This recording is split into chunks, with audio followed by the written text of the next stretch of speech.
What do you think if you had to pick like one, is that like the biggest challenge for patients? We definitely want to expand access and have more coverage. But again, you can't get the time back. So I've seen, again, individuals or couples that took a significant amount of time off because it was stressful, overwhelming, disappointing. So that part, again, I think is really drives us, to try to make the process less burdensome. So all kinds of things that we and others have worked on to try to make the blood draws easier, the injections easier, fewer visits, like a lot of things like that that are more natural, like, approaches to embryo transfer. If you had to pick one or your top, let's say three, if it's the emotional, financial, physical sort of toll that this takes, is there kind of one thing that you think patients struggle with the most? The three that come to mind are, I think, one, patients often feel a sense of helplessness when they walk in. I didn't know I had a problem. I can't fix this on my own. Cost is certainly an issue. And the third piece of it is there is a substantial emotional component to all of this. This is a marathon, and for so many people, there can be so many, ups and downs. And when you're thinking about the counseling side, and like, what are some ways that you think counselors can help? Like I was in a talk yesterday, and the talk was very much about the fertility patients. Like, what's the retention, and why do they leave clinics?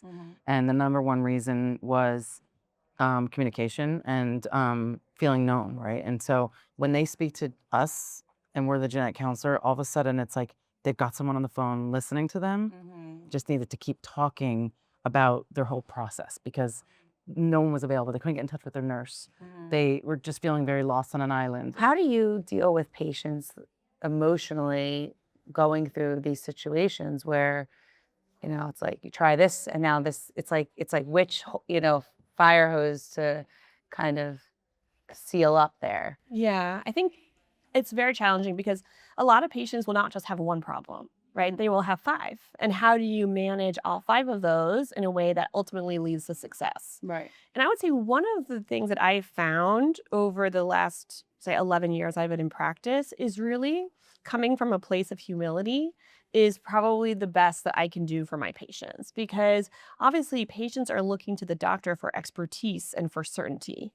And sometimes we can offer that and sometimes we can't. If you had to pick one or, a couple is fine, one thing that patients struggle with the most to help get through this and kind of cope, what might that be? I think the biggest struggle is probably what you and I know very well, which is an endless marathon and not knowing where the finish line is. But I think the hardest part is not knowing the goalpost keeps moving and not knowing where that finish line is so hard for this population. What are some of the things when people come to you at various stages that you find they are struggling with the most? Some of the biggest difficulties have to do broadly with communication and miscommunication. There's a lot of misunderstanding from still a societal and cultural level about infertility, pregnancy loss, fertility treatment. My biggest pet peeve, everybody in the field probably knows this, is the way in which historically we have blamed primarily the folks who can get pregnant for their stress levels. And we tell folks that you should just relax and you'll get pregnant. May I ask what people think is the biggest pain point? Because that your patients have, whether it's time, money, emotions, mental, like lack of clarity, or I don't any honestly, obviously all of the above, but if you had to pick one, like what you think? Communication. How do you find it's effective to share that information and gonna help patients kind of process everything? I mean, I really think timing is everything. You need to check in and hear from the patient. Are they ready to have this conversation now? Or are they processing grief and it's not a time that they can also process complex information and decision making? What would be the biggest issue that you see people struggling with?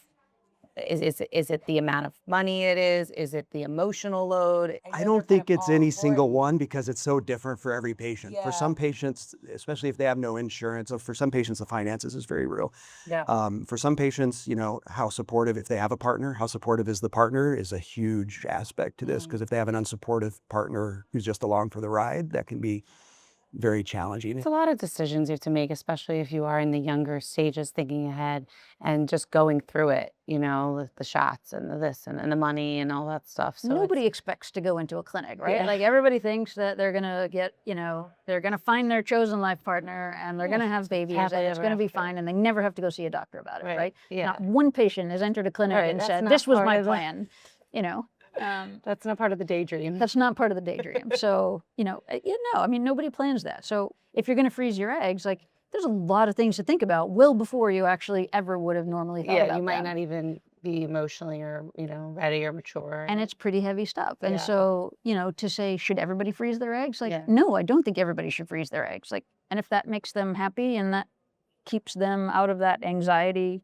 vicious anxiety loop, then they should freeze their eggs. Yeah. Is there any one topic, like when you think about the patient and, what they're going through, is there anything that you find to be like one of the most pressing issues that you want to help solve? I mean, I think that there are a lot of gray areas, right? Figuring out what that patient's goals are and meeting their goals and realizing that that person is a person and they might not ever meet the textbook criteria. Sometimes patients wake up at 2 in the morning, they've got this question and it's a burning question and they don't know who to ask. And there's a difference to me between disappointment, which is normal, versus shock. And shock is when I didn't do my job and I didn't counsel you appropriately. What would you say is one of the bigger challenges that patients had? Is it the emotional? Is it the physical? Is it finances? Well, first of all, we're all, different. So you have to establish rapport. You want a good fit. So once you get a good fit and the patient feels comfortable, then it's going to be a lot easier to give them information and for them to receive it. Time is not an ally of most people going through fertility treatments. Right. The psychological effects are huge and largely unrecognized until you've gone through it or been really close to somebody who's gone through it. How do you find is helpful to help a patient cope? Well, one of the more painful topics of our profession, which is delivering bad news. Right. Because that's part of the art of medicine, not just the science. What are your thoughts in terms of communication when it comes to embryologists communicating with the physician and ultimately the patient? If you would call, right, because you just mentioned people have this anxiety and they are anxious, and then you call them and you explain something, and they are so focused that they don't understand everything. And when they say, oh my God, they say, okay, I got it. And when the husband is talking, I don't know what they said. And now they are more confused. And now what number can I call? Who can I call? And so you make things more worse.